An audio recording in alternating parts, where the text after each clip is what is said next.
Hello everyone, তো আজকে আমি তোমাদের সাথে শেয়ার করব ডিমের ভাপা। সো চলো করা যাক। তো প্রথমে আমি ডিম সেদ্ধ করে ওর মধ্যে নুন হলুদ মাখিয়ে তারপরে কড়াইতে একটু সর্ষের তেল দিয়ে ওটাকে ভালো করে ভেজে নিয়েছি। দেন ওটাকে তুলে রেখে তারপরে একটা টিফিন বক্সের মধ্যে আমি নিয়েছি সর্ষে আর পোস্ত বাটা।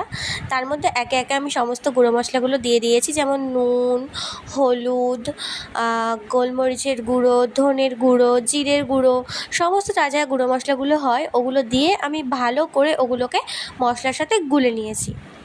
তারপরে আমি যে ডিমগুলো ছিল ওই ডিমগুলো ওর ভেতর দিয়ে মশলার সাথে ডিমটাকে পুরো মাখিয়ে নিয়েছি।